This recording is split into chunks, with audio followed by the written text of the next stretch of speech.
Hello everyone, आप सभी लोग कैसे हो? चलिए, आज हम लोग बात करने वाले हैं निबंध लेखन में।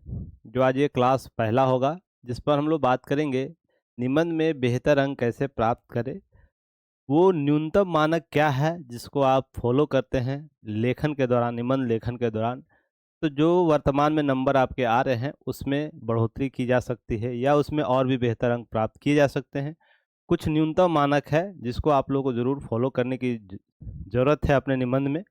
जो भी कॉपियाँ मैंने देखी थी और जो रिजल्ट आया है 17वीं का, उसके बाद जो स्थितियाँ बनी हुई है, तो उसके परिप्रेक्ष्य में हम लोग कुछ ज़रूर बात करने की आवश्यकता बन जाती है, जहाँ पर निबंध में बेहतर अंक प्राप्त करने के लिए कुछ मानक बनाने की आवश्यकता है स्वयं के स्तर पर। आयोग क्या कर रहा है उसकी तो बात हम लोग अभी नहीं कर सकते हैं, तो फिलहाल अपने तरफ से हम लोग बेहतर प्रयास क्या कर सकते हैं उन सारी बातों को हम लोग देखेंगे। तो इस सीरीज में 72 बीपीएससी मेंस निबंध लेखन मंथन में हम लोग क्या करेंगे, बहुत सी चीज़ें आप लोग को यहाँ दी जाएगी। यह क्लास पहला है जिस पर हम लोग पहले पहली बातें एकदम सरल शब्दों में आसान चीज़ों को समझने का प्रयास करेंगे। उसके बाद धीरे धीरे हम लोग आगे बढ़ेंगे।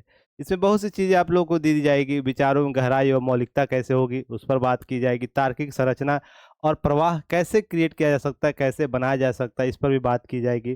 तथ्य और उदाहरणों का प्रभावी उपयोग कैसे किया जाएगा, इन सारी तथ्यों को हम लोग निबंध शैली में शामिल करने का प्रयास करेंगे। जो भी क्लासेस चलेगी, जो भी टेस्ट होंगे उसमें। फिर भाषा की शुद्धता और प्रभावशाली लेखन कैसे बेहतर रिजल्ट आपको दे सकते हैं, बेहतर परिणाम दे सकते हैं, इस परिप्रेक्ष्य में सारी चीज़ों को हम लोग देखने का प्रयास करेंगे। नेक्स्ट है निष्कर्ष की प्रभावशाली प्रस्तुति। देखिए, बहुत इंपॉर्टेंट होता है निबंध में कि आपका जो निबंध का जो थीम है पूरे लेखन शैली में वो सामने उभर कर सामने आए। जब आप उसका निष्कर्ष लिख रहे हो उसका संपूर्ण प्रारूपण वो कर पाए। इसी परिप्रेक्ष्य में हम सारी चीज़ों को देखने का प्रयास करेंगे। तो आपको बहुत सी चीज़ें दी जाएंगी, हम लोग बात करेंगे। जैसे इस जो सीरीज आप लोग को चल रहा है, इसमें चलाया जा रहा है निबंध निबंध मंथन में, उसमें आप लोगों को समसामयिक विषयों पर फोकस कराई जाएगी ताकि आप केस स्टडी, वर्तमान की घटनाओं को, वर्तमान के एग्जाम्पल को, उदाहरणों को अपने लेखन में उचित स्थान पर प्रस्तुत कर पाए, विषयगत रूप से प्रस्तुत कर पाए। इन सारी चीज़ों को आपको अपडेट कराया जाएगा। मॉडल निबंध का प्रारूप दिया जाएगा, मॉडल आंसर भी आप लोगों को दिया जाएगा जो भी यहाँ पर चलाए जाएंगे निबंध सीरीज में। उसके बाद व्यक्तिगत फीडबैक और मूल्यांकन रहेगा प्रत्येक व्यक्ति से। जैसा कि मेरे पुराने अभ्यर्थी भी जानते हैं, मैं प्रत्येक व्यक्ति से डायरेक्ट टू टच में रहता हूँ। जो भी अभ्यर्थी हमसे जुड़ते हैं उनकी हर जो गतिविधि है लेखन शैली में, गलतियाँ कहाँ होती है उस पर पैनी नज़र रहती है, कहाँ सुधार करने की आवश्यकता पैनी नज़र के साथ हम लोग बात करते हैं। तो व्यक्तिगत फीडबैक हर अभ्यर्थियों के साथ हमारा जुड़ा रहता है। उत्तर लेखन की कौशल में निखार कैसे हो, स्टेप बाय स्टेप। कोई यह देखिए, आप लोग पहले ये मान के चलिए कि एक कोई ऐसी तीर नहीं है, ऐसा कोई अमृत नहीं है, ऐसा कोई पेय पदार्थ नहीं है या कोई खाद्य वस्तु नहीं है जिसको एक दिन मैं खिला दूँ, एक दिन पिला दूँ या ऐसा कुछ रामबाण दे दूँ कि आज आप ऐसे में पहला दिन लिखिए और अगले दिन से आप 180 नंबर, 175 नंबर या 200 के आसपास जो भी आपको नंबर प्राप्त होंगे वो एक दिन में प्राप्त हो जाएंगे। ऐसा बिल्कुल भी दिमाग से निकाल दिए, निरंतर चलने वाली प्रक्रिया है। आप अगर वीक में 2 टेस्ट भी लिख रहे हैं या 2 क्वेश्चन का आंसर लिख रहे हैं, वो बहुत इनफ है।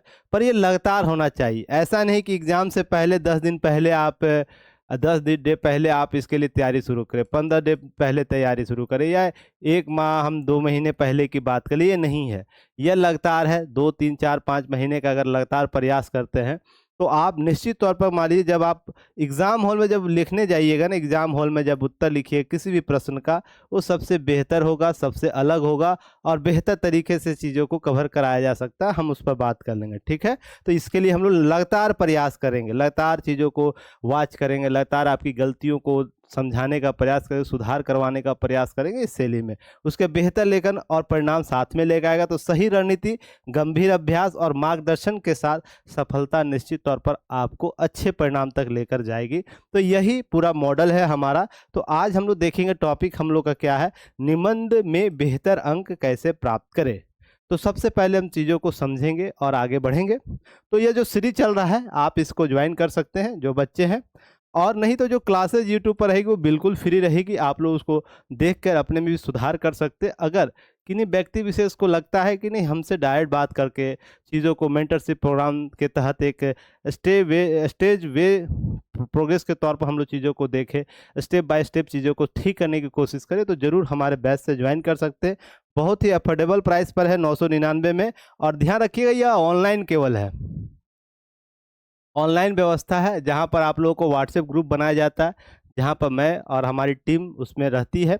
मेरे द्वारा गूगल मीट सेशन लिया जाएगा, जब 2 टेस्ट हो जाएंगे, वीक में 2 टेस्ट होंगे इसमें, एक आपको मंडे को होगा और एक आपको बुधवार को होगा, 2 टेस्ट होगा, ठीक है, 2 टेस्ट होंगे उसमें।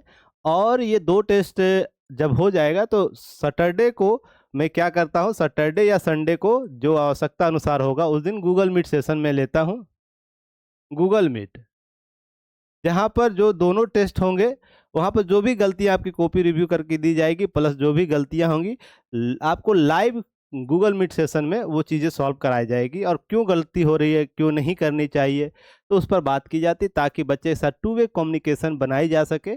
हम उस तरीके के मॉडल पर काम करते हैं। अब यह ध्यान रखिए यह सीरीज कब तक चलेगी, क्योंकि डेट बढ़ गए, एक्सटेंड हुए हैं, आपको नए डेट आ गए हैं, तो उसके बाद और भी चीज़ें होंगी, समय आएगा। तो जब तक आपका मीन्स यह समाप्त नहीं हो जाएगा 72 का, तब तक यह बैच चलता रहेगा। केवल 999 के अफोर्डेबल प्राइस पर आपको चीज़ें दी जाएंगी। तो विचार से विजय तक के लिए अगर सफ़र तय करना चाहते हैं तो हमारे साथ जुड़िए और बेहतर चीज़ों को समझने का प्रयास कीजिए। नए टीम के साथ नए तरीके से ऐसे लिखने के प्रारूपण को प्रस्तुत किया जा रहा है, तो हम लोग इस पर काम करेंगे। देखिए चलिए शुरू करते हैं। देखिए 15 मानक तो कम से कम आपके पास होने चाहिए। अब यह क्यों मैं बोल रहा हूँ, देखिए जो अगर बीपीएससी की मैं बात केवल करूँ, अभी यूपीएससी की बात मैं नहीं कर रहा हूँ, बीपीएससी जो अपने विगत कुछ रिजल्ट के बाद जो उसकी कॉपियाँ आई हैं, अगर हम 17वीं की बात कर ले, 69 की बात कर ले, 68 की बात कर ले, तो उसकी कॉपियों में कुछ बातों को बारीकी से समझिएगा। यहाँ कोई मानक नहीं बना के रखा हुआ है।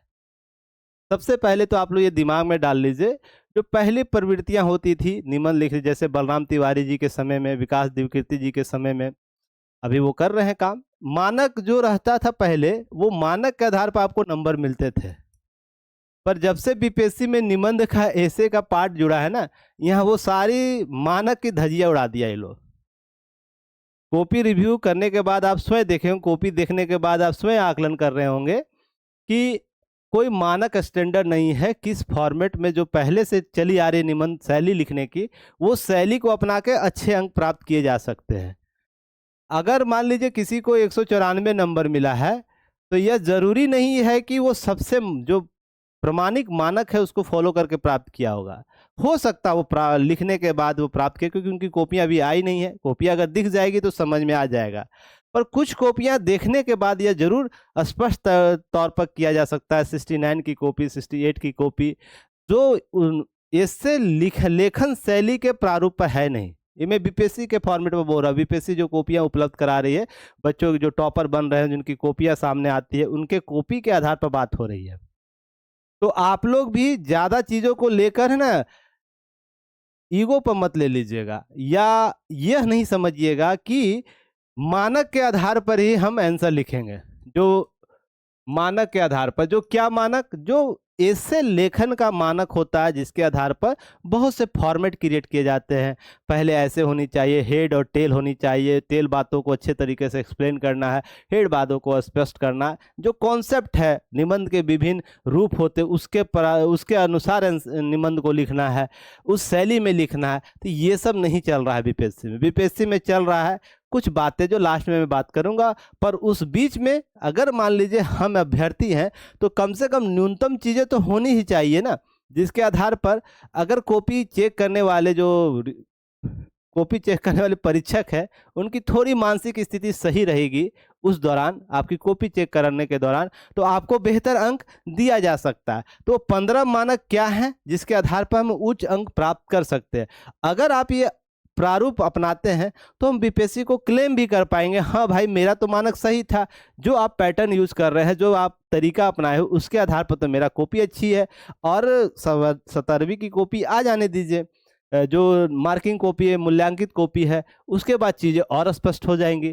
तो हम फिलहाल 15 जो मानक है उसको जरूर फॉलो कीजिएगा। जैसे विषय की समझ आपकी होनी चाहिए कि भाई किसी टॉप प्रश्न जो पूछा जा रहा है, खंड 1 है, 2 है, 3 है, वहाँ पर जो विषय की मूल बात क्या वो जानना चाह रहा है, मूल बात या विषय की समझ। हम बात करते हैं मूल बात, तो आपको पता होना चाहिए कि उस टॉपिक का जो निबंध में टॉपिक दिया हुआ है उसका मूल बात क्या है, वो जानना हमसे क्या चाह रहा है, एक चीज। उसके बाद दूसरा, प्रासंगिकता उसकी क्या बनी हुई है, प्रश्न जो पूछा गया है उसकी वर्तमान प्रासंगिकता, समसामयिकी प्रासंगिकता के साथ साथ हम ऐतिहासिक प्रासंगिकता उसको जोड़ लेंगे, समकालीन प्रासंगिकता उसको देख के हम काम कर सकते हैं। इस तरीके से हम चीज़ों को करेंगे। तो उसकी प्रासंगिकता क्या है, विषय वस्तु की प्रासंगिकता क्या है, फिर व्यापक आयाम उसका क्या क्या होता है, व्यापक आयाम, होलिस्टिक आयाम है, मैं आगे चर्चा करूंगा। उसका आयाम किस रूप से आगे बढ़ सकता है या किस रूप में वो बदल सकता है, किस रूप में उसका विस्तार किया जा सकता है, ये व्यापक आमान आपके पास होनी चाहिए। तार्किकता क्या होनी चाहिए, विषय वस्तु जो भी विषय खंड 1, खंड 2, खंड 3 में आपसे निबंध पूछे जा रही है, उसकी जो तार्किक आधार क्या है, क्या किसी तथ्य को, किसी पैराग्राफ को आप किस तार्किकता के साथ प्रूव करना चाह रहे हैं, बताना चाह रहे हैं, स्पष्ट करना चाह रहे हैं, उस विचार को शब्द देना चाह रहे हैं। अगर तार्किक आधार आपके पास है तो बिल्कुल मान के चलिए आपको अच्छे अंक दिए जा सकते। मौलिकता, अब देखिए होता है क्या है ना, बहुत से बच्चे अपने अपने तरीके से निबंध के जो पैराग्राफ में कुछ कुछ कोटेशन डाल देते हैं या अपने विचार को लिख देते हैं, अपने शेर व शायरी को लिख देते हैं। वो सही है, पर उसकी मौलिकता कितनी विषय के साथ जुड़ी हुई है यह बहुत जरूरी होता है देखने को। कि किसी का उदाहरण दे रहे हैं, किसी का शेरो शायरी में या किसी उदाहरण में आप स्पष्ट करना चाहते, किसी के कोटेशन को जोड़ना चाहते, तो विषय के साथ उसकी मौलिक स्वरूप कितनी जुड़ी हुई है, अर्थात उसके साथ उसकी मौलिकता कितनी बनी रहती है, वस्तु स्थिति के साथ कितना वो जुड़ाव रखता है, पैराग्राफ के साथ वो कितना जुड़ाव रखता है, ये बहुत ज़रूरी है। तो आप कुछ भी लिखते हैं ना, तो उसकी मौलिक स्वरूप बहुत इंपॉर्टेंट है कि विषय को स्पष्ट कर पा रहा है या नहीं कर पा रहा है। उसके बाद छठे में संतुलित दृष्टिकोण होना चाहिए, किसी प्रकार का बायस्ड आपका दृष्टिकोण नहीं होना चाहिए। अगर सकारात्मक है तो सकारात्मक का अति सकारात्मकता में नहीं बदल जानी चाहिए। नकारात्मक स्थिति में रखे हुए किसी विषय को तो इतनी भी नकारात्मक स्थिति में नहीं रखनी चाहिए, आपका विचार हो जाना चाहिए तो बायस्ड हो जाए। तो संतुलित दृष्टिकोण, सकारात्मक समान, नकारात्मक समान, अर्थात पॉजिटिव जो इम्पैक्ट है निबंध का, जो टॉपिक प्रश्न पूछा गया उसका पॉजिटिव इम्पैक्ट कितना है, नेगेटिव इम्पैक्ट कितना है, उसके बीच का वर्तमान स्वरूप क्या है या हो सकता है, उसकी चर्चा आप जरूर संतुलित दृष्टिकोण में करेंगे तो यह बहुत बेहतर हो जाएगा। उदाहरण, एग्जाम्पल या कुछ ऐसा केस स्टडी आप यहाँ जरूर दे सकते हैं, पर उदाहरण क्या होना चाहिए, उदाहरण आपका विषय के साथ जुड़ा होना चाहिए, विषय के संदर्भ को स्पष्ट करने वाला होना चाहिए, विषय को व्यापक रूप देने वाला होना चाहिए।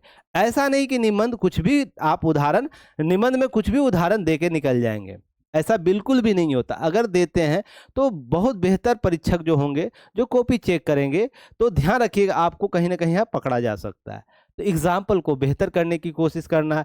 उसके बाद तथ्य और आंकड़े, ध्यान रखिए तथ्य और आंकड़े क्या होते हैं, तथ्य आंकड़े कितना होना चाहिए निबंध में, तथ्य आंकड़ों का प्रारूपण कैसे होना चाहिए, उसमें कितना तथ्य और आंकड़ों को किस सीमा तक शामिल करना है, यह भी एक बहुत महत्वपूर्ण बातें होती हैं जहां निबंध को बहुत बेहतर आधार दे सकता है। तो इस आधार को हम कैसे व्यापक बनाए, कैसे अच्छे अंकों में तब्दील करें, वो आगे हम लोग चर्चा करेंगे। तो तथ्य आंकड़े की भी एक सीमा होती है। उसके बाद भूमिका, अब ये हो गया कि आपका निबंध का जो 8 तक है ना, 8 तक जो बातें की गई वो क्या है कि यह कम से कम बेसिक स्ट्रक्चर आपके हर निबंध में होना चाहिए। इतना आपका जो 8 तक जो बातें की गई है ना, 8 तक वो बेसिक स्ट्रक्चर है आपके प्रत्येक निबंध के लिए। निबंध के आधार पर इसके स्ट्रक्चरल पार्ट चेंज होते जाएंगे, उदाहरण चेंज हो जाता जाएगा, तथ्य आंकड़े चेंज होते जाएंगे, दृष्टिकोण बदलता जाएगा। तो इस तरीके से पर हर ये जो निबंध में 8 जो पॉइंट है वो शामिल किया जाएगा उसके रूप के तौर पर। इतने आयामों में आपके उत्तर तो होने ही चाहिए। उसके बाद नेक्स्ट निबंध आपके आ जाएंगे, तो उसकी भूमिका, इंट्रोडक्शन आप कैसे लिखते हैं, कितना जुड़ाव के साथ लिख पा रहे हैं, यह भी एक महत्वपूर्ण पक्ष है, इसको जानने का प्रयास कीजिएगा। उसके बाद मुख्य भाग को कितने वर्गों में वर्गीकृत कर पाते हैं, उसका मुख्य जो भाग होगा किस रूप में प्रस्तुत कर पा रहे, यह भी एक इंपॉर्टेंट पार्ट हो जाता है निबंध में। उसके बाद आपको संक्रमण, ट्रांजेक्शन फेज इसका क्या है, किसी भी निबंध के टॉपिक का ट्रांजेक्शन फेज क्या है, आप किस तरीके से किस स्थिति में देखते, आपके अनुसार उस विषय का उस टॉपिक का स्थिति क्या है, स्टेटस क्या है, संक्रमण स्थिति क्या है, आपको स्पष्ट करना होगा अपने निबंध में। अगर ये कर पाते हैं तो कहीं ना कहीं बेहतर उत्तर लेखन की ओर आप बढ़ते हुए दिखेंगे या अन्य अभ्यर्थियों से बेहतर उत्तर लिख रहे होंगे, क्योंकि यह बहुत जरूरी पार्ट है किसी भी निबंध का। क्योंकि वर्तमान दौर में देखने को मिल रहा है कि विषय वस्तु को ध्यान रखिएगा, विषय को केवल बताने की आवश्यकता नहीं, विषय को सोचने की आवश्यकता है। अर्थात किस रूप में आप विषय वस्तु को सोच पा रहे, किस सीमा तक सोच पा रहे, किस असीमित दायरे को लांघ कर उसके प्रारूपण कर पा रहे या उसको प्रस्तुत कर पा रहे हैं, यह बहुत महत्वपूर्ण पार्ट होता है इसका। कि यही एक वो पार्ट है ना जहां पर आप सही तरीके का, सही शब्दों का, सही उदाहरणों का प्रस्तुतिकरण कर दीजिएगा तो निबंध में जो 2 और 4 चांद की बात होती है ना वो लग जाती है। आपको बेहतर अंक यहीं से प्राप्त हो, क्योंकि यहीं से आप रास्ता वो बदलते हैं जहां पर आपकी मौलिक विचारों का समावेशन होता है, इसी बेस पर आप बेहतर अंक ले जाते हैं। तो यह संक्रमण जो ट्रांजेक्शन फेज होता है निबंध का वो बहुत जरूरी है। और यह मैं क्यों बोल रहा, यह बीपीएससी के मानक के आधार पर ये सारी बातें बोल रहा, जो बीपीएससी पहले की कॉपियां सेलेक्टेड स्टूडेंटों का देखा गया है और उसको निबंध में अच्छे अंक दिए गए हैं उस आधार पर कि वर्तमान में बीपीएससी इसी मॉडल को अपना रही है, वो अपनी कॉपियों में स्पष्ट कर देता है। तो यह भी चीजों को ध्यान में रखिए। उसके निष्कर्ष है, निष्कर्ष ध्यान रखिए, निष्कर्ष हमेशा हमेशा अपने शब्दों में अपने विचारों का अंतिम प्रस्तुति होना चाहिए। किसी भी विषय के संदर्भ में आपका विचार का अंतिम प्रस्तुति कैसे की जा सकती है, निष्कर्ष वो स्पष्ट करता है। वो क्या नैरो माइंड का है या किसी सीमा के अंदर केवल संकुचित माइंडसेट का है, या वो सीमा से परे जाके बातें कर रहा है या भविष्य उन्मुखी बातें कर रहा है, यह एक तथ्य आधार है निष्कर्ष का जो आपके प्रत्येक निबंध में बदलता चला जाता है। तो इस पर भी आपको काम करने की आवश्यकता। उसके बाद ध्यान रखिएगा 3 अलग चीज है, यह निबंध के बेसिक स्ट्रक्चर इसके बाद 9 से लेकर 12 है, जहां पर निबंध में प्रत्येक निबंध में आपको एट ए टाइम आपको क्या करना पड़ेगा, डिसाइड करना पड़ेगा कि हम इस निबंध को कैसे बेहतर कर पाए। उसके बाद 3 और है 13, 14, 15 जो है उसमें भाषा आपका हर निबंध में क्या होना चाहिए, सूचित होना चाहिए। अर्थात भाषा ऐसी होनी चाहिए जहां पर सामने वाला वो पैराग्राफ पढ़े या कोई उदाहरण पढ़े या कोई एग्जाम्पल पढ़े वो कनेक्ट कर पाए, ऐसा भाषा होनी चाहिए, शैली ऐसी होनी चाहिए। प्रस्तुतिकरण आपकी ऐसी होनी चाहिए कि हर पैराग्राफ एक दूसरे पैराग्राफ का क्या हो रहा हो, विस्तार कर रहा होगा या उसको आगे बढ़ा रहा होगा। अर्थात कहने का मतलब हम निबंध इस पॉइंट से शुरू करते हैं तो अंत आपका निष्कर्ष यहाँ आ रहा है तो सब एक दूसरे से कनेक्ट कर रहा होगा। ऐसा नहीं कि आपका ये पैराग्राफ अलग हो गया, ये पैराग्राफ अलग हो गया और ये पैराग्राफ इसके साथ मिल गया, ऐसा बिल्कुल नहीं होना चाहिए। प्रत्येक पैराग्राफ प्रस्तुतिकरण में ऐसा होना चाहिए कि एक वे से आगे बढ़ रहा। जैसे अगर हम किसी तालाब में एक पत्थर फेंक देते हैं तो उसकी धारा कैसे होती है, एक दूसरे से कनेक्ट होकर आगे प्रवाह करती है ना, वैसे ही आपका निबंध में होना चाहिए, प्रस्तुति ऐसी होनी चाहिए।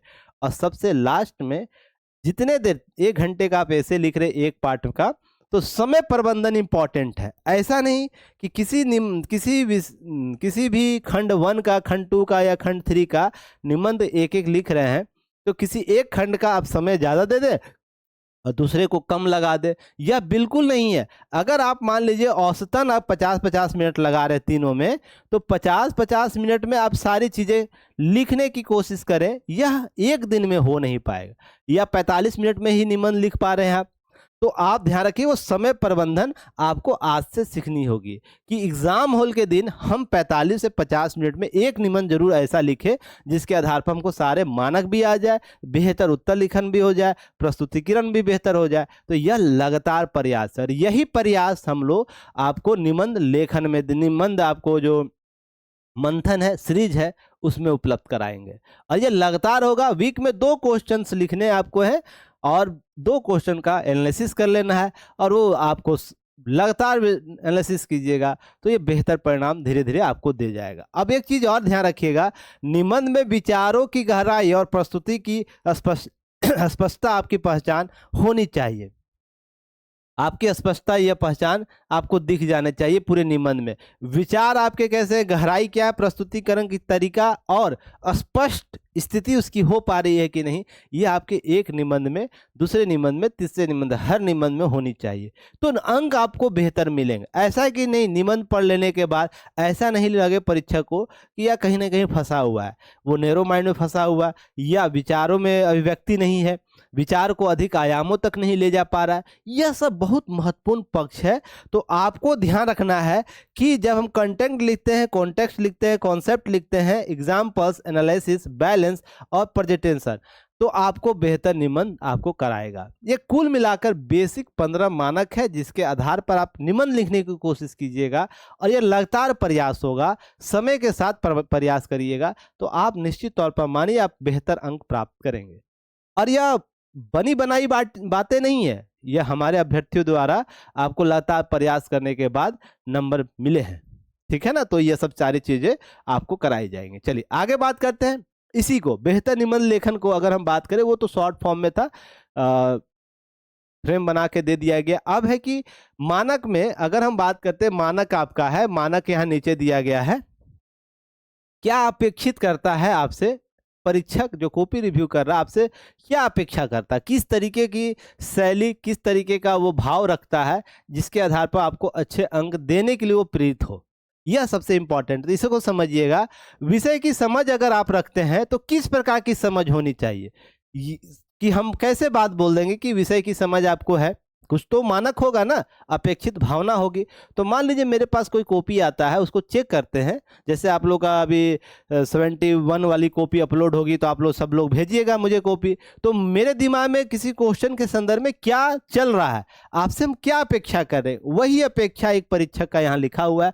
और इसी को अगर फुलफिल कर लेते हैं तो आप बेहतर अंक प्राप्त कर पाएंगे। तो देखिए, अगर विषय की समझ है तो हम लोग क्या समझते हैं कॉपी देखने से पहले, कि प्रश्न का मूल भाव वो लिख पा रहा है, समझ पा रहा है, समझा पा रहा है या नहीं समझा पा रहा है। आपको यह समझाना होता है। यहाँ पर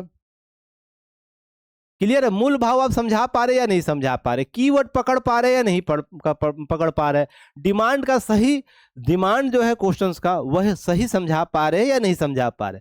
विषय की समझ में यही है, मूल भाव, कीवर्ड्स और आपको डिमांड, ये 3 शब्द ध्यान में रखिएगा। जब भी विषय की समझ होगी, ये 3 वर्ड हम लोग खोजते हैं आपकी को एसे में। ये 3 वर्ड है, कीवर्ड है आपके पूरे एसे में। अगर है तो हम समझ जाएंगे कि आपको विषय की समझ है। अगर कीवर्ड या कहीं गुम होता हुआ चला जा रहा है, ठीक है ना, तो यह समझा जाएगा कि विषय की समझ नहीं है, उसमें और भी सुधार की आवश्यकता है। तो औसत नंबर दे दिया जाएगा या औसत से कम नंबर दे दिया जाएगा। हालांकि बीपीएससी है, यह भी ध्यान रखिएगा, बीपीएससी खतरों की खिलाड़ी है, ये अपना मानक बना कर रखती है। जो कॉपी अगर ऐसे में भी लिखा, ऐसे की निबंध की कॉपी, ऐसे की कॉपी अगर जीएस फॉर्मेट में भी लिख दी है तो 166 नंबर देती है महाराज ये आयोग। तो कोई मानक नहीं है, तो ध्यान रखना है। तो आपको उसका उदाहरण लेना नहीं है, आपको उदाहरण उसका लेना है जो बेहतर अंक प्राप्त करने वाले कॉपियाँ होंगी। बहुत सी कॉपियाँ होंगी, बहुत अच्छी लिखी गई होंगी। तो यह समय, स्थिति, परिस्थिति पर डिपेंड करता है। तो हम अच्छे अभ्यर्थी बनने का प्रयास करेंगे। हम लोग के हाथ हिस्से में यही है ना, हम लोग समझा सकते हैं, बता सकते हैं, लिख सकते हैं। देख लो भाई, हम लोग गरीब गुरबा आदमी हैं, हम लोग का कॉपी देख लो अच्छे से और नंबर हमको बैठा दो। अगर हकदार है तो हमको हक दे दो, नहीं है तो बाहर करो, कोई दिक्कत नहीं। पर बीपीएससी की अपनी मनमानियां है तो अलग बात है, उस पर तो वीडियो हम लोग लगातार बना ही रहे हैं और भी आगे वीडियो बनाएंगे तो उस पर हम चर्चा करेंगे। अब है प्रासंगिकता, अगर लिख रहे हो विषय की प्रासंगिकता, अगर टॉपिक किसी का है उसकी प्रासंगिकता अगर समझा रहे होंगे आप, तो हम लोग क्या ढूंढते हैं, हम लोग ढूंढते हैं पूरा निबंध विषय के इर्द गिर्द रहेगा, है या नहीं, आवश्यक तथ्य ना हो, अनावश्यक जो तत्व है वो ना हो, केवल आवश्यक तथ्य ही हो। हम लोग यह देखते हैं प्रासंगिकता के संदर्भ में। प्रासंगिक वैल्यू क्या होती है कि किसी विषय, किसी भी टॉपिक का विषय वस्तु उसके इर्द गिर्द आप बना के रखे, उसकी प्रासंगिक पक्ष को बार बार दिखा पा रहे हैं या नहीं दिखा पा रहे, या अपने ही मन से कुछ है नहीं इनपुट डालते जा रहे हैं कि चलो कुछ भी लिख देते हैं। तो ऐसा नहीं होता है, ठीक है ना। कॉपी में हम लोग देखने की कोशिश करते हैं कि प्रासंगिकता वो बना के रखे हुए कि नहीं, हर पैराग्राफ को प्रासंगिक पक्ष के तौर पर लिख पा रहा है या नहीं लिख पा रहा है, कि विषय भाई यही है आपका, विषय मूल भाव कीवर्ड और डिमांड यही है। मैं पहले भी निबंध में बातें कर रखा था, क्या बात कर रहा था, यही नहीं कर रहा था कि कीवर्ड्स को हमेशा हर पैराग्राफ में प्रासंगिक बना कर रखिए, तो आपका उत्तर लेखन बेहतर हो जाएगा। उसके व्यापक आयाम आपके होने, जैसे सामाजिक होना चाहिए, राजनीतिक होना चाहिए, आर्थिक होना चाहिए, नैतिक होना चाहिए, पर्यावरणीय होने, तकनीकी होना, ऐतिहासिक आदि पहलुओं को का समावेशन होना चाहिए, या इसके विभिन्न और भी रूप हो सकते हैं, विषय के आधार पर बदल जाएंगे, जो टॉपिक रहेगा ना उसके आधार पर यह बदल जाएगा। तो इतनी तो कम से कम हर व्यापक आयाम के साथ आपको जोड़ने की आवश्यकता है, उसका पॉलिटिकल व्यू, उसका सोशल व्यू, उसका इन्वायरमेंटल व्यू, उसका इकोनॉमिकल व्यू, उसका एथिकल व्यू, ये सब सारे व्यू आपको डालने होंगे। हालांकि ये पहले जो एग्जाम आता था हम लोग कोड वर्ड इसको देते थे, पर वो सब चीज़ें ध्यान रखनी है कि निबंध में व्यापक आयामों बीपीएससी के फॉर्मेट पर हमको क्या डालना है, ठीक है। उसके बाद तार्किकता क्या होनी चाहिए, तार्किक आधार क्या होना चाहिए। हम लोग कॉपी में क्या देखते हैं कि निबंध जब आपकी कॉपी हम लोग को रिव्यू के लिए आती है तो तार्किक आधार क्या आपका है कि विचारों में क्रम है या नहीं है, कारण और परिणाम और स्पष्ट तर्क है या नहीं है, तब तार्किक आधार या तार्किकता को स्पष्ट किया जा सकता है। अब यह क्या है कि मान लीजिए विचारों का क्रम है या नहीं, ऐसा नहीं कि ऐतिहासिक उदाहरण दे रहे हैं तो इसका मतलब यह नहीं कि आधुनिक भारत का अभी एग्जाम्पल एक पैराग्राफ में आधुनिक भारत दिए, मान लीजिए एक पैराग्राफ में आधुनिक भारत का एग्जाम्पल, दूसरा पैराग्राफ में ऐसा नहीं है कि फिर आप एशियंट में चले गया या वैश्विक रूप से कोई उदाहरण देना शुरू कर दे। अगर क्रमबद्धता की बात करें तो पहले प्राचीन होने चाहिए, तब मध्यकालीन, तब आधुनिक होनी चाहिए, या आधुनिक से उल्टा रिवर्स आप जा सकते हैं। अगर आप फिर तुलनात्मक अध्ययन कर रहे हैं तो पहले जैसे क्षेत्रीय होता है, गांव कस्बे का उदाहरण दीजिए, राज्य का उदाहरण दीजिए, देश का उदाहरण कीजिए, फिर क्षेत्रीय उदाहरण दीजिए, जैसे क्षेत्रीय उप महाद्वीप में, फिर महाद्वीपीय उदाहरण दे सकते हैं। तो आप क्रमबद्धता को बना के रखिए, विचारों में क्रम होना चाहिए, ऐसा नहीं कि कोई कहीं कहीं पुट कर देना है, तो इससे अनावश्यक रूप से हिजिटेशन हो जाता है कि नहीं भाई विचार समझ नहीं। कारण और परिणाम दोनों साथ में होने चाहिए। अगर किसी विषय वस्तु का कारण समझा रहे हैं पैराग्राफ में तो उसका परिणाम भी उसके साथ होना चाहिए। ऐसा नहीं कि कारण अभी लिख दे, परिणाम आप 5-6 पैराग्राफ के बाद लिखे। अगर ऐसा करिएगा तो परीक्षक स्वयं कन्फ्यूजन में आ जाएगा, ढूंढना शुरू कर देगा उसके कारण तथ्यों को। तो कारण जब भी लिखे किसी भी विषय का, उसका परिणाम साथ में इंक्लूड कर दे। क्लियर है? एक पैराग्राफ या उसके नीचे के पैराग्राफ में भी आप डाल सकते हैं। स्पष्ट तर्क होना चाहिए, कोई भी तर्क हो स्पष्ट तरीके से सामने आनी चाहिए। ऐसा नहीं कि उलझा हुआ होना चाहिए या स्वयं ही व्यापक कर दीजिए तर्क का कि आप ही सुनते रहो, ब्रह्मांड में भेज दो, भाई परीक्षक तुम समझो, ऐसा बिल्कुल है। कोई भी तर्क छोटा ही रखिए पर स्पष्ट रखिए। क्लियर है? उसके बाद मौलिकता होनी चाहिए। मौलिकता का आधार समझे, मतलब हम समझे घिसे पीटे विचारों के बजाय नए परिप्रेक्ष्य और बारीकी तर्क को जन्म दे या उसके साथ जोड़ के देखे। अब देखिएगा सबसे इंपॉर्टेंट, जैसे एग्जाम्पल मैं दूं ना, एग्जाम्पल दो कि जीएस का पेपर जो था जिसमें आर्टिकल 32 के बारे में पूछा गया था, याद है? 70 की कॉपी की बात मैं कर रहा हूं। 32 के बारे में हृदय क्यों है क्वेश्चन पूछा गया था। तो मैंने जितनी कॉपियां की थी ना उसमें से 85% कॉपियों में मान के चलिए कि 32 जो आर्टिकल है उसके रीड को स्पष्ट कर दिया गया था हृदय को समझाने के लिए। क्यों यह किया गया था? क्योंकि बहुत से संस्थानों में या अपने जो सेल्फ स्टडी कर रहे हैं इसका प्रारूपण वही देखे होंगे। हृदय को समझाने के लिए एक बेस ग्राउंड होता है जिसके आधार पर न्यायालय ने क्या कहा, संविधान क्या सोचता है, व्यक्ति विशेष क्या सोचता है, नागरिक क्या सोचता है अपने अधिकारों के संदर्भ में 32, और यह क्यों हृदय होना चाहिए, क्यों हृदय बोला जाना चाहिए पूरे संविधान का, यह तर्क होना चाहिए। यह नहीं कि रीड 5 प्रकार का देता है, पर 85% की कॉपियों में यह था। तो सोच के देखिए, यह घिसे पीटे विचार के श्रेणी में आता है। आपको कोई मॉडल दे दिया, कॉपी दे दिया, क्वेश्चन दे दिया किसी संस्थान में और उसका मॉडल उस रूप में दे दिया तो सारे बच्चे उसी को फॉलो करने लगे और कॉपी क्वेश्चंस आ गए एग्जाम हॉल में तो सारे बच्चे उसी को लिख दिए, क्योंकि उन्होंने अपना विचार क्रिएट किया ही नहीं। भाई इससे परे होकर भी जाके हम इसका एग्जाम्पल लिख सकते थे, इससे परे जाके इसका उत्तर लिख सकते थे, इसके परे जाके हम बहुत से विचारों के आधार पर इसका आकलन कर सकते थे कि हाँ आर्टिकल 32 संविधान का हृदय क्यों है, क्यों इसको माना जाना चाहिए।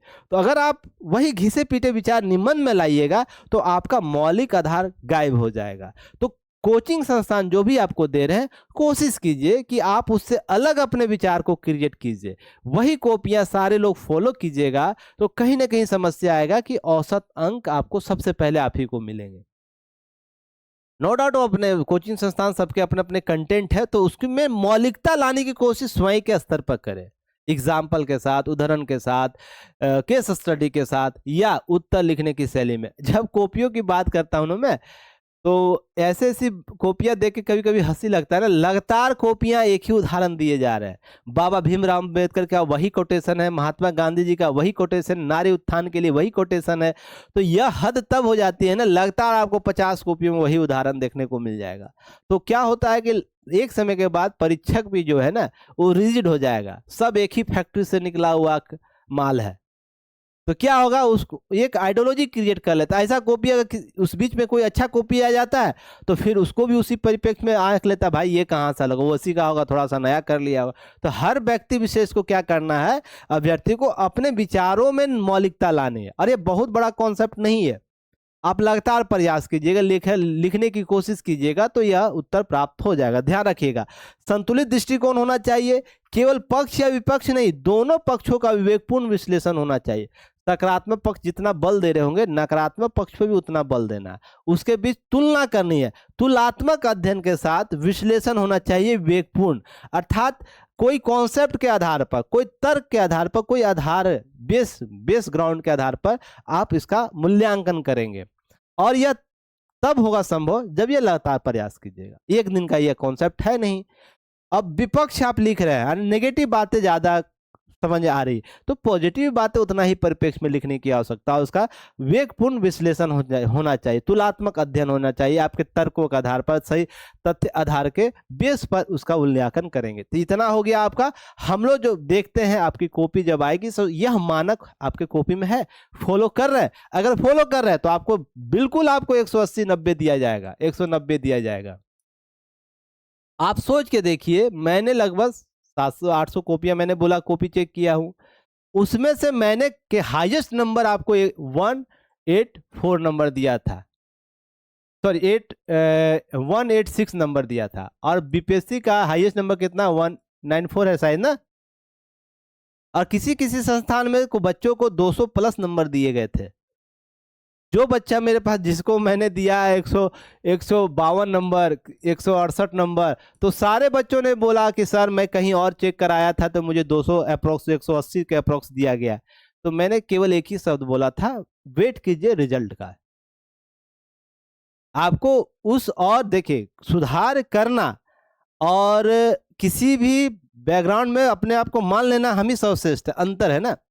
अगर आप कोई व्यक्ति विशेष बोल दे रहा है कि आपको 190 आएगा और 200 नंबर आएगा, तो क्या वो तर्क के आधार पर बोला है या आपको वो सेफ जोन महसूस कराने के लिए कि आप बहुत अच्छे स्टूडेंट हैं, आपका रिजल्ट हो जाएगा। रिजल्ट के बहुत से पैमाने होते हैं, एक पैमाना यह भी तो है ना, आपके सारे तथ्य होने चाहिए। अगर आपकी कॉपी में ये सब सारे फैक्ट हैं, सारे कंटेंट है, सारे मानक हैं, तो आपको नंबर जरूर मिलेंगे। नहीं तो जितना कम मानक आपके कॉपी में होगा, आंसर में होगा, उतना ही नंबर कम होता जाएगा। तो आप लोग स्वयं आकलन कर लीजिए। और हम लोग इसी बेस पर सारी कॉपियों को चेक करते हैं, इसलिए हमारी कॉपियां जो रिव्यू की जाती है तो वो क्या होता है, बहुत ही सटीक, जो आपको मॉडल, जो आपको कॉपी प्रोवाइड कराई जाएगी बीपीएससी के द्वारा, उसके आसपास के नंबर होंगे। कुछ कुछ कॉपियां बहुत अच्छी थी जिनको नंबर नहीं दिया गया, तो बीपीएससी के बदमाशियों के कारण नहीं मिला, इस पर साफ हुआ है। तो ध्यान क्या रखना, आपको अपने कार्य करते रहने हैं, बेहतर कार्य, बेहतर उत्तर लेखन के लिए। ऐसा नहीं कि बीपीएससी के भरोसे बैठ जाना है। किस्मत और ये सब सारी चीजें चलते रहती है, फिर भी आपको अपने काम, अपने हिस्से के काम करने हैं। क्लियर है? तो अब ये सब चीजें ध्यान रखिएगा। उसके बाद उदाहरण आपके क्या होने चाहिए, समसामयिक घटनाएं होनी चाहिए, संविधान होना चाहिए, इतिहास होना, योजना, केस स्टडी, व्यक्तिगत आदि होनी चाहिए। करंट से जुड़ी घटनाएं होनी चाहिए। अगर एग्जाम्पल दे रहे बहुत अच्छा। उसके बाद ऐतिहासिक परिप्रेक्ष्य संविधान के साथ जोड़ के दीजिए। उसके बाद योजनाओं को जोड़िए। योजना, बहुत सी योजना संबंधित निबंध में ऐसा पैराग्राफ आप लिख रहे यहाँ योजनाओं से स्पष्ट किया जा सकता है। जैसे महिला उत्थान आ जाए, गरीबी आ जाएगा, तो फिर उसके बाद सूचना प्रौद्योगिकी में आ जाए, तो क्या योजना के संदर्भ में ये चीजें दे सकते, केस स्टडी दे सकते बहुत से। जैसे साइबर अपराध पर क्वेश्चन आ जाए, आपको निबंध पूछ लिया जाए, तो हजारों केस स्टडी है भाई ऐसा। तो किसी केस स्टडी, 2-4 केस स्टडी को आधार बना के उसका सारा प्रारूपण कर दीजिए। व्यक्तिगत भी दे सकते हैं, पर उसके लिए तथ्य आंकड़े होने चाहिए आपके पास। ऐसा नहीं कि आपको हर जगह अपने आप को फिट कर दीजिएगा, ऐसा बिल्कुल नहीं। कोई ऐसी घटना होगी जहां पर आप अपने व्यक्तिगत अभ्यास को नहीं लिख सकते हैं, पर यह ध्यान रखिएगा सबसे अंतिम प्रयास होना चाहिए। जहां कुछ ना दिख रहा हो, कहीं कुछ नहीं दिख रहा हो, जहां उदाहरण देने में ऐसा पैराग्राफ कभी आ जाए आपके जीवन में लिखते वक्त कि भाई कोई उदाहरण ही फिट नहीं हो रहा है, या कोई ऐतिहासिक संवैधानिक योजनाएं केस स्टडी कुछ नहीं दिख रहा है, तो हम क्या करें भाई? हमारे साथ वैसा कोई घटना घट गया, तो वैसी स्थिति घट गई थी जहाँ केस स्टडी व्यक्तिगत घटना के तौर पर आप लिख सकते। जैसे मॉब लिंचिंग का। मॉब लिंचिंग क्या है कि आपको मॉब लिंचिंग में आप देखेंगे कि यह बनी बनाई कॉन्सेप्ट है, जहां पर किसी भीड़ के द्वारा किसी व्यक्ति विशेष का मॉब लिंचिंग कर दिया जा रहा है। भीड़ मजबूत पक्ष हो जाता है, अकेला हो जाता है, उसको किसी प्राकृतिक तरीके से क्या किया जाता है, प्रताड़ित किया जाता है। उस पर खासकर मुस्लिम और हिंदू पक्ष का कॉन्सेप्ट ज्यादा होता है। तो यह किताबों में है, या सोशल मीडिया में है, या आपके धारणा में विकसित की गई है। पर मान लीजिए यह हम एग्जाम्पल के तौर पर कहीं लिख सकते हैं। कुछ घटना ऐसे देखिए, पर मेरे साथ मॉब लिंचिंग कभी हुआ था, तो मैं ऐसी भीड़ में कहीं मुस्लिम मोहल्ले में था, मॉब लिंचिंग मेरे साथ घटना घटी थी, तो मैं उसको एग्जाम्पल के तौर पर डेट बाय डेट दे सकता है कि हाँ इस वर्ष मेरे साथ ऐसी घटना हुई थी कि मैं इसका शिकार रहा हूं। उसके लिए तथ्य आंकड़े, उसके लिए फिर केस गया था, तो उसका रेफरेंस देके हम कर सकते हैं। पर यह तब होनी चाहिए, अगर घटना आपके साथ हुई भी हो तो आपको सबसे लास्ट में होनी चाहिए। उसके पहले ये सारे व्यवस्थाएं जो सोशल मीडिया, जो प्रिंट मीडिया में, सोशल मीडिया में या सरकारी आंकड़ों में मौजूद है, उसको पहले रखिएगा। ऐसा नहीं कि पहले उसको लाके यहाँ डाल दीजिएगा। अगर ये कर देते पहले लाके डाल दीजिए, इसका मतलब परीक्षक यह सोचेगा कि नहीं, पहले आपके सबसे आसान तरीकों को ढूंढ लिया है। समझिए? तो आपको क्या करना, पहले इस विस्तार के साथ जाकर अंतिम में ये देना है। क्लियर है? उसके बाद हम बात करेंगे तथ्य और आंकड़े की। हम बात करें सीमित लेकिन सटीक और प्रासंगिक डाटा के साथ होना चाहिए। तथ्य और आंकड़े भी डालिए, पर क्या होना चाहिए, सीमित होनी चाहिए। ऐसा नहीं कि पूरा तथ्य के साथ ही आंकड़ों को डाल दीजिए। पर साइंस वाले क्वेश्चन में एक चीज याद रखिए, साइंस टेक वाला क्वेश्चन अगर आ गया निबंध में, तो उसमें आंकड़े डाले जा सकते हैं। गरीबी में आ जाए या आर्थिक विकास के बारे में क्वेश्चंस आ जाए, तो आंकड़ों के साथ ही खेले जाएंगे वहां ना। तो विषय को देख लेना, पर सामाजिक क्वेश्चंस हो या हम इस प्रकार के जो समान धारणा वाला क्वेश्चंस पूछ लिया जाए आपको निबंध में, तो वहां पर सीमित डाटा होना चाहिए, पर सटीक होनी चाहिए, प्रासंगिक डाटा होना चाहिए, वर्तमान की घटनाओं के साथ जोड़कर होनी चाहिए, वर्तमान विषय वस्तु को स्पष्ट करने वाली डाटा होनी चाहिए। आपको यह ध्यान रखना। उसके बाद भूमिका जब हम आते हैं, यह सब तो समान तौर पर सारे ऐसे में काम करेगा। अब भूमिका जब आप लिख रहे हो, ध्यान रखिएगा, आकर्षक होना चाहिए, विषय केंद्रित होना चाहिए, निबंध की दिशा स्पष्ट करने वाली होनी चाहिए। आकर्षक कहने का मतलब यह नहीं बनावटी सजावटी नहीं होनी चाहिए। कहने का मतलब कि विषय जब पूछ रहे हो उसको आकर्षक बनाने, लचीला बनाने या क्यूरियोसिटी डेवलप करने वाला क्वेश्चन हो। आपको भूमिका होनी चाहिए। जहां हम बात करें आकर्षक शब्द का प्रयोग किए हैं, तो जब शुरुआत करें ना तो लगे कि क्यूरियोसिटी डेवलप हो गया, अगला पैराग्राफ वो पढ़े कि हाँ भाई इसके आगे वो क्या लिख सकता है, उसके आगे क्या लिख सकता है। ऐसी शुरुआत अगर करते हैं, अगर ऐसे प्रारूपण करते, तो बहुत बेहतर आपको अंक प्राप्त होंगे। नहीं तो साधारण अर्थों में लिखिएगा तो वो पहले से ही कॉपियां ऐसी साधारण शब्दों में कर रखा होगा, तो आपका आंसर देते वक्त, नंबर देते वक्त कटौती कर ही देगा। और बलि का बकरा ऐसे ही लोग बन जाते हैं। तो आपको क्या करना है, भूमिका कम से कम प्रासंगिक बनाइए, आकर्षक बनाइए और क्यूरियोसिटी डेवलप करने वाला बनाइए।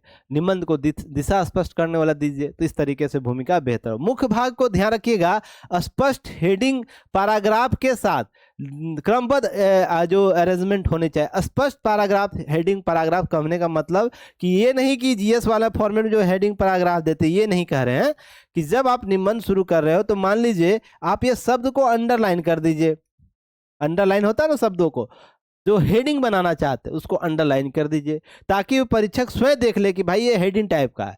हेडिंग बना के उसके नीचे नहीं लिखना, जैसे आप लोग लिखते हैं ना, ए लिख दिए, उसके हेडिंग लिख दिए, उसके नीचे कुछ कुछ लिखे, ये जीएस फॉर्मेट वाला नहीं हेडिंग हो रही है। पैराग्राफ में जो हेडिंग है, पैराग्राफ का जो मूल भाव है, किस शब्दों के साथ हो रही, किस तर्क के साथ हो रही, किस विषय के साथ हो रही, उसको अंडरलाइन कर देना। जैसे ये मान लीजिए पैराग्राफ का शुरुआत, तो हम सकारात्मक पर बल दे रहे, तो सकारात्मक पक्ष को अंडरलाइन कर देना है। समझ गए? यह हेडिंग स्पष्ट कर देने की आवश्यकता है। उसके बाद क्रमबद्ध आर्गुमेंट्स होना चाहिए, क्रमबद्ध तरीके से तर्क वितर्क आपका होना चाहिए, हर स्पष्ट बातें होनी चाहिए, यह व्यापक रूप से होनी चाहिए आपके हिस्से में। फिर संक्रमण, यह सबसे इंपॉर्टेंट है। मैं निबंध का सबसे इंपॉर्टेंट पार्ट वर्तमान में बीपीएससी फॉर्मेट पर मैं यही मानता हूं। अब यह क्यों मानता हूं? यही आपको सहज प्रभाव देगा, प्रवाह आपके निबंध में करवाएगा। अब यह कैसे? कि एक विचार दूसरे विचार तक सहज प्रवाह करवाता है, और जब आप पैराग्राफ चेंज करते हैं ना, तो परीक्षक के दिमाग में क्यूरियोसिटी डेवलप होती है। बोले अरे क्या लिख रहा है, कितना जबरदस्त लिख रहा है, एग्जाम्पल कितना बेहतर दे रहा है।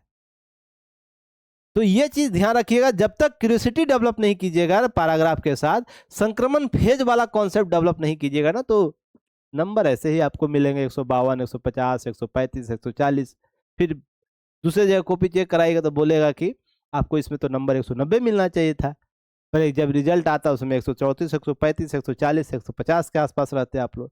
कारण यही है, कारण यह है कि आप पैराग्राफ में संक्रमण कॉन्सेप्ट को नहीं डालते, ट्रांजिशन फेज कॉन्सेप्ट को नहीं डालते, अर्थात सहज प्रभाव वाला कॉन्सेप्ट नहीं डालते कि एक परीक्षक को ना एक पैराग्राफ को पढ़ने के बाद ऑटोमेटिक दूसरा पैराग्राफ पढ़ने के लिए क्यूरियोसिटी डेवलप हो जाए। दूसरा जब पढ़ ले तो भाई जब तक खत्म नहीं करे वो पढ़े छोड़े नहीं। ऐसा अगर कर पाते हैं तो यह चीजें आपको अच्छे अंक दिला देंगे। और यह कब होगा? यह एक दिन के प्रयास से नहीं हो। जब निबंध लेखन, जब आपको निबंध में आप जोड़िएगा निबंध मंथन सीरीज में, तो यह निबंध का लेखन सीरीज चलेगा, एग्जाम जब बीपीएससी का मेंस हो जाए तब तक चलेगा। इस बीच में आप ये सारी चीजें सीख जाइएगा, और ये चीजें बार बार मेंटरशिप प्रोग्राम में जब आपको नोट डाउन कराया जाएगा, ये कमी हो जा रही, इस तरीके से आप इसको ठीक कीजिए तो एक बेहतर आयाम तक आप पहुंच जाइएगा। उसके बाद है कि निष्कर्ष क्या होना चाहिए? निष्कर्ष समाधान परक होनी चाहिए, सकारात्मक होनी चाहिए, दूरदर्शी होनी चाहिए, विषय से जुड़ा हुआ होना चाहिए। हमेशा आपको निष्कर्ष में ये पक्ष रखना है। ये सारे तथ्य हैं जिसके आधार पर आप चीज़ों को बेहतर कर सकते हैं। उसके बाद ध्यान रखना है कि जब हम इसकी बात कर लेते हैं तो भाषा सरल, स्पष्ट, प्रभावशाली, व्याकरण की दृष्टि से शुद्ध होनी चाहिए। देखिए निबंध में ये चीज ध्यान रखना है, शुद्ध लेखन बहुत जरूरी है। शुद्ध लेखन, जितना शुद्ध आचरण व्यवहार करते हैं तो आपके आसपास के लोग कैसे आपका व्यक्तित्व निर्वहन करते हैं, सोच के देखिएगा। अगर आप शुद्ध आचरण का व्यवहार कर रहे हैं तो 10 लोगों के बीच में अगर आप भाषा शैली अच्छा यूज कर रहे हैं या भाषा की समझ बेहतर कर पा रहे हैं, तो क्या आपको लगता है कि वो बेहतर व्यक्ति विशेष में नहीं गिना जाए? इसका एग्जाम्पल मैं देता हूँ। अभी दिल्ली प्रोटेस्ट में इरफान नाम का कोई व्यक्ति जो झुग्गी झोपड़ी में रहता था, उसका चर्चा बहुत ज़्यादा है। क्यों है? आप कभी विचार किए? इसलिए है कि वो संविधान के साथ भाषागत विषय को बेहतर तरीके से प्रस्तुत कर पा रहा है। नहीं लगेगा वो झुग्गी झोपड़ियों से निकला हुआ बच्चा है, वो लगेगा कहीं बहुत अच्छे यूनिवर्सिटी से पीएचडी करके आया हुआ है, हालांकि उसके पास वैसी डिग्री नहीं है, फिर भी वो भाषा परक शुद्ध आचरण के आधार पर वो बातें रख पा रहा है, संविधान को बहुत बेहतर सरल तरीके से समझा पा रहा है। जो बड़े बड़े विख्याता नहीं समझा पाए वो समझा पा रहा है, तो लोग कनेक्ट हो पा रहे हैं उससे। वही चीजें निबंध में होता है कि दृष्टि जो व्याकरण की दृष्टि से शुद्ध होना चाहिए। शुद्ध मतलब वो शुद्ध शब्दों का प्रयोग तो होना ही चाहिए। आप शुद्ध व्यापक तरीके से लिखने की कोशिश कीजिएगा तो निबंध बेहतर तरीके से उभर का। अब ऐसा नहीं कि निबंध में लिखें, पैराग्राफ लिखे 3 पैराग्राफ, 3 पैराग्राफ की जगह 10 जगह है ना, 10 जगह आप यहाँ पर कट कुट करना शुरू, यहाँ काट दिए, यहाँ काट दिए, यहाँ काट दिए, यहाँ काट दिए, हर्षई दीर्घई या भाषा का शब्दांश आपका त्रुटि होना शुरू हो जाए, ऐसा बिल्कुल रहेगा तो आपको निबंध उतना बेहतर नहीं दिखेगा, कितना भी बेहतर कंटेंट क्यों न दे दे। तो ये कम से कम आपको शुद्धता रखनी है। उसके बाद है प्रस्तुति में ध्यान रखिएगा, साफ हेड राइटिंग, उचित पैराग्राफिंग और पर्याप्त स्पेसिंग होनी चाहिए। यह भी देखने को मिला है कि जैसे एक यूपीएससी के एक कैंडिडेट ने भेजा था, यूपीएससी में उनको अच्छे नंबर मिले थे, 200 में 134 नंबर, बीपीएससी में उनको 135 नंबर दिया है 300 में। सोच के देखिएगा क्यों, क्योंकि उनका हेड राइटिंग इशूज था पैराग्राफिंग में और पर्याप्त स्पेसिंग में जो कॉन्सेप्ट था, तो उनमें हेड राइटिंग इशू बहुत था। तो सोच के देखिएगा, हेड राइटिंग भी एक निबंध में बेहतर पैमाना रखता है, तो इसको भी कम से कम सुधारने का प्रयास कीजिएगा। नहीं, कैसे नहीं सुधरेगा भाई, क ख ग फिर से प्रैक्टिस कर दीजिए, 10 दिन 15 दिन 20 दिन, शुद्ध शब्दों का प्रयोग लिखने की कोशिश कीजिए, ABCD अल्फ़ाबेटिकल अच्छा से यूज करिए, कर्सिव कॉन्सेप्ट को लेकर आइए। आपको सिलेक्शन लेना, आपकी क्षमता से बाहर की चीजें हैं, मेहनत कीजिएगा, गलतियां उसको सुधारने की कोशिश कीजिएगा। अब ये पढ़ा जा सकता है तो नंबर क्यों नहीं दिया जाए, अब इस व्यापक पाइएगा, बीपीएससी बोले हम नहीं देंगे, तो क्या कीजिएगा, तो जो गलती आपकी है, मान लीजिए स्पेलिंग की गलती, हेड राइटिंग की गलती है, स्पेलिंग की गलती या प्रेजेंटेशन की गलती है, तो उसको सुधारने का प्रयास कीजिएगा ना, कि रोना शुरू कर दीजिएगा। सिलेक्शन के लिए लोग क्या नहीं कर जाते, तो आप ये नहीं कर सकते, बिल्कुल करिएगा, और उसके लिए हम लोग लगातार प्रयास कर लेंगे। समय प्रबंधन, निर्धारित समय में प्लानिंग, राइटिंग और रिवीजन पूरा करने की आवश्यकता होगी। जब ऐसे लिखते हैं तो ऐसे लिखने से पहले हम लोग क्या बोलते हैं कि आप इन्फोग्राफिक बना लीजिए, कि निबंध में मान लीजिए आप क्या क्या पॉइंट लिखना चाहते हैं, किस संदर्भ में लिखना चाहते हैं, सब टॉपिक का सब 1.3 पॉइंट आप क्या लिखना चाहते हैं, सब पहले से आप फ्रेमिंग कर लीजिएगा, प्लानिंग बना लीजिएगा, तब आंसर लिखना शुरू कीजिएगा, तो अच्छे अंक प्राप्त होंगे। तो ये सब चीज़ें ध्यान रखिएगा, ये समय प्रबंधन कराता है, ये लगातार एक दिन का नहीं होगा, लगातार प्रयास कीजिए कुछ महीनों में, तो आप एक बेहतर परिणाम को लेकर आ पाइएगा। तो चलिए हम लोग इस निबंध जो हम लोग का मंथन सीरीज है, इससे जुड़ने का प्रयास कीजिए, बहुत बेहतर तरीके से आप लोगों को अच्छे अंक प्राप्त करने के तरीके को समझाया जाएगा, और लगातार रिव्यू जब कराई जाएगी आपकी कॉपी को, तो आप उसका अंक आपको दिखने लगे आपके कॉपियों में ही, तो आप बेहतर तरीके से प्रयास कीजिए हमसे जुड़ने का। दिए गए नंबर से आप बात कर सकते हैं। यही सब बातें हैं जो आंकड़ों का मैं पहले भी क्लास में इसको एक्सप्लेन किया था, कि अगर विषय है तो उसके साथ कैसे लिखना है, प्रभावशाली भूमिका कैसे होनी चाहिए, मुख्य भाग कैसे होनी चाहिए, समस्या कारण, ये सब बातें मैंने पहले भी कर रखा है, तो इस पर हम फिर बात करेंगे। पर वो जो कॉन्सेप्ट मैंने जो बताया 15 मानक, उसको जरूर आप लोग फॉलो कीजिएगा और हमसे जुड़िए, दिए गए नंबर से बात कर लीजिए, डायरेक्ट मुझसे बात होगी फिलहाल, और चीज़ों को हम लोग कवर करने का प्रयास करेंगे। उसके साथ साथ ध्यान रखिएगा, हमारी टीम काम कर रही है, और भी सीरीज चल रही है। अगर आप लोगों को लगता है 72वीं प्रीलिम्स के लिए परिणाम सीरीज जुड़ना है, डेट बढ़ गया, 10 टेस्ट सीरीज का सेशन चल रहा है, तो आप इसे ज्वाइन कर सकते हैं, बेहतर क्वेश्चंस उसका सॉल्यूशन प्राप्त कर सकते हैं। अगर आपको लगता है कि इससे बेहतर कहीं मिल रहा है तो आप जरूर जुड़िएगा। बहुत सी चीज़ें दी जाती है सबके अपने अपने स्तर पर हम लोग जो दे रहे हैं जो एग्ज़ाम ओरिएंट हो, बच्चों को विश्लेषण करने की क्षमता डेवलप, उसको याद कराने वाला कॉन्सेप्ट दिया जाए, रटने वाला नहीं कि ऑटोमेटिक किसी चीज़ को पढ़े तो याद हो जाए। वैसे ही जीएस बूस्टर भी चल रहा है, उसके बाद अभ्यास सीरीज चल रहा है, जो मेंस आंसर राइटिंग प्रोग्राम जिसमें 33 टेस्ट दिए जा रहे हैं, तो आप इससे भी जुड़ सकते हैं। मेंस आंसर राइटिंग प्रोग्राम के लिए अभी डेट एक्सटेंड हुआ है, तो समय का सही उपयोग कीजिएगा और बेहतर परिणाम के लिए प्रयासरत लगातार रहिए। हम लोग मिलते हैं, जो भी कोई भी क्यूरी हो दिए गए नंबर से आप बात कीजिए, डायरेक्ट बात कीजिए, व्हाट्सएप कीजिए, कोई इशूज नहीं, ठीक है। तो निबंध मंथन से आप लोग जुड़ना चाहते हैं बेहतर निबंध लेखन शैली से, तो अफोर्डेबल प्राइस में आप लोग जुड़िएगा। आपको ग्रुप बना दिया जाएगा, व्हाट्सएप ग्रुप, जहाँ पर डायरेक्ट हम लोग कनेक्ट करते हैं, डायरेक्ट बात करते हैं। वीक में आपको 2 टेस्ट होंगे और गूगल मीट सेशन होगा, मॉडल आंसर भी आप लोगों को दिया जाएगा। क्लियर है? चलिए फिर मिलते हैं। आज आप लोग का 15 अगस्त है, तो अच्छे से आप लोग मिठाई खाइएगा, और स्वतंत्रता दिवस के आप सभी लोगों को हार्दिक बधाई, धन्यवाद।